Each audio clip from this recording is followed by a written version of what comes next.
England, historiography and a fading empire, and French historians, the revolutionary tradition and a new vision of the past. England, victorious and still of imperial stature, saw the routine of life returning gradually in that context, English historians experienced few stimuli to change their ways of studying and writing history. The long-standing emphasis on remarkable persons and their actions found its support in a historicism that had been well adjusted to both the strong English empiricism and the priority given to liberty. All of that was supported by an abundant confidence in England's perceived unique development, one marked by gradual and beneficial social change. Its line led from the Magna Carta of 1215 to the Glorious Revolution of 1688, and to the present in a series of social reforms. The affirmation of this process and the assertion of a special English gift for liberal democracy formed the core of the Whig interpretation of history. George Trevelyan's History of England, published in 1926, epitomized that view of England's destiny. Again, this is history writing in liberal democracies. The philosophical base of English historiography also remained stable. The two sets of principles that had governed English historiography, that of idealism and the connected historicism, and pragmatism, were still prominent. But after the year 1918, the notion of a quasi-organic state, an important feature in idealism, fell victim to the objection to Germany's excessive statism. However, the historicist approach to research and interpretation still prevailed, and so did the view that history involved the motives and actions of individuals, interactions by unique entities, and multiple meanings.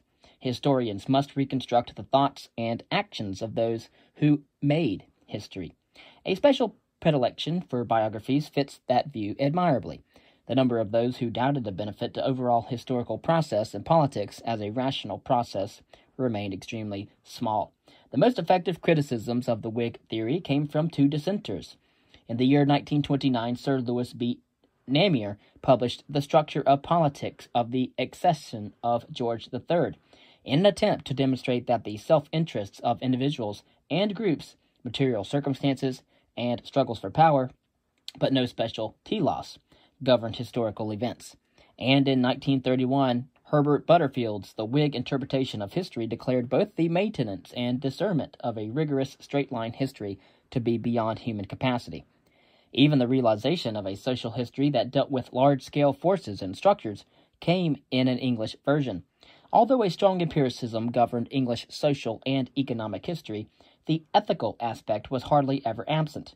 The latter was emphasized, that of the ethical aspect, in the writings on workers' lives by Barbara and John Lawrence and Le Breton Hammond, as well as in Richard H. Tawney's writings on the conflict between capitalism and traditional society. Sustaining the image of the Revolution, despite the hard-won victory, the French Republic of the 1920s and 1930s remained rather volatile, politically and socially. In that situation, the country and its historians found inspiration and continuity in the memory of the French Revolution. The envisioned nature of that event was of key importance, since it still had a determinative influence on France's understanding of its present and its future. Hence, it was significant that mainstream historiography's image of the French Revolution remained firmly within the boundaries set by Alphonse Allard. Although not a trained historian, Allard did translate Michelet and Taine's visionary images of the French Revolution into the shape of scientific history. According to his writings, the Revolution was an event that conquered and buttressed the proper place for the Third Estate. Although external circumstances led to the radical excesses in the Jacobin period, the Revolution triumphed over all subsequent attempts to reinstall the less democratic social and political systems. The Revolution proved invincible because it was attuned to the inherent destiny of humankind. Indeed, it represented one of the great civilizing events in all of history. This line of reasoning set forth in Aulard's Histoire politique de la Révolution française, 1901, still served as the pattern of reference for most historians, as well as for the officially sanctioned Republican interpretation. Two socialist historians, Albert Mathates and Georges Lefebvre, diverged significantly from that view. Matthias tried to rescue the radical revolutionary phase and its leader, Robespierre, from the condemnation of the prevailing historiography. The Jacobin period was no longer the result of contingent events, but part of the revolution's logic. Lefebvre brought the multitude of rural dwellers into the considerations of historians. In the process, he also pioneered studies in mass psychology. In La Grande Purée, 1789, published in 1924. That aspect of his work became important for the early analysts who otherwise would pay little attention to the revolution. A starkly contrary image of the revolution emerged in the writings of some conservative critics of the French Revolution, who rejected revolutions as inherently detrimental to development. French historiography remained for the time being in a traditionalist framework. However, to this framework since the 1880s, methods and findings from sociology and psychology had been added with the intent to make history more encompassing in methods and content. Georges Lefebvre's work, and with their interwoven social and economic historical elements, testified to that. Politics acquired a range larger than it had heretofore as economic elements entered, and statistical and other quantitative methods saw use in analysis. Social psychological approaches assessed the actions and thoughts of the masses. Histories of the French Revolution benefited from the concomitant use of wider sources. The beginnings of the Annals School. The Annals School had its roots in what Henry Burr in the 1890s sensed as a malaise caused by historiography's perceived inadequacy for the modern age.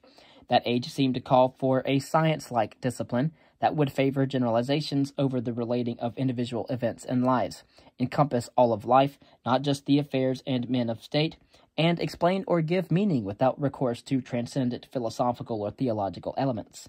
Henry Burr's founding of the Revue de Synthèse Historique began the quest for a new history in France that took issue with the prevailing academic history. The latter assented political history and rested on the theoretical precepts of Charles V. Langoy and Charles Senobos's Introduction to the Study of History. Burr would eventually be superseded as pioneer of a new history by Lucien Febvre and Marc Bloch, who after World War I taught at the University of Strasbourg until Burr received calls to Paris.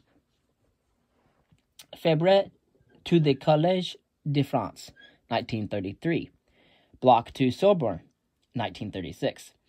In 1929, they founded the journal Annales de Histoire économique et sociale, which became the rallying point for reform-minded historians.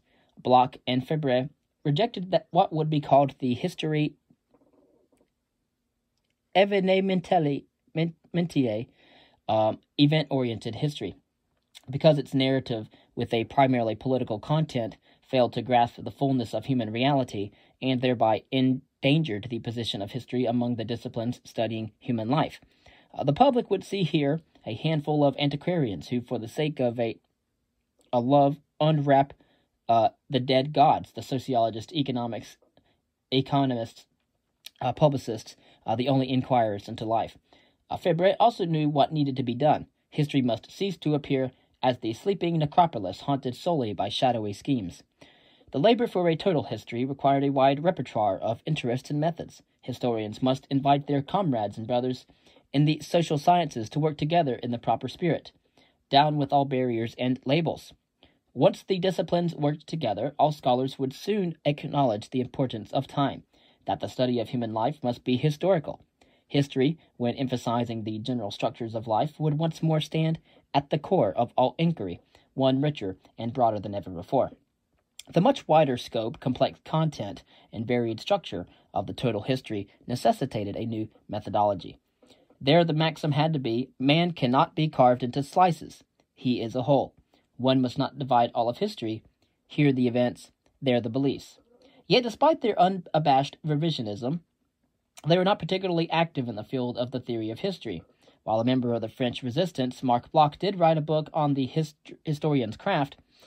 Even under these trying circumstances, he remained cool, rational, and much less fiery than his counterpart, whose passionate nature never quite fit the theoretical mold, and who offered the opinion that, generally speaking, it is not a good thing for the historian to reflect too much upon history. All the time he does so, his work is held up, and the philosopher, whose job in fact it is, folds his arms. That makes two men not working. But Bloch's book impressed him as practical. Is the book a system of history? Not a bit of it. Does it consist of pseudo-philosophical reflections on history? No. Does it correct false or obsolete concepts? You might say so. The book is above all a critical review of wrong ways of thinking and practicing history. In the end, there would be a considerable theoretical ingredient in Annals historiography, but the few books on theory, however. In The Historian's Craft, Bloch realized the theoretically complex task the annalistes would face when he argued that historians must go beyond written oral documents, which told only of the intentions of individuals, to a wide array of sources which would enable historians to understand past social facts, such as institutions. Even before the year 1945, the works of Fabre and Bloch sounded many of the themes of the latter Annals school.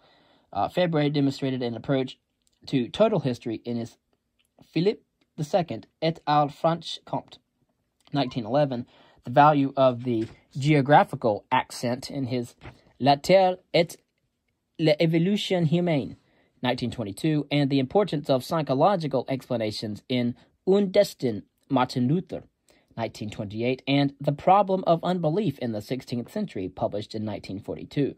Bloch explored the medieval belief in the healing power of the royal touch in the case of Scarfula, Les Rois Thaumaturges, 1924, but above all he dealt in a comparative and structural manner with feudalism, La Société Féodale, 1939 to 1940. His works would have a considerable impact on French medieval studies, particularly through George Duby. All along, there had been preparatory steps taken in related areas. Henry C. in comparative economic history, the Belgian Henry Pirnay in medieval economic history, and Gaston Roupnel in geography. French scholars had been sympathetic to quantitative economic history since the early 1900s, when quantifiable data were abundant there. Numerical relationships seemed to fit economic processes particularly well, and the discipline of economics traveled more and more along the mathematical route. French scholars have been sympathetic to quantitative economic history ever since the first quarter of the 20th century, when Francois-Simiond began to study long and medium-range economic developments quantitatively. Simiond's long series of price and wage data were prototypical for the later French approaches, as were C. Ernest Labrousse's attempts in the 1930s to shed new light on the coming of the French Revolution by his inquiry into price developments and economic crises in the 18th century.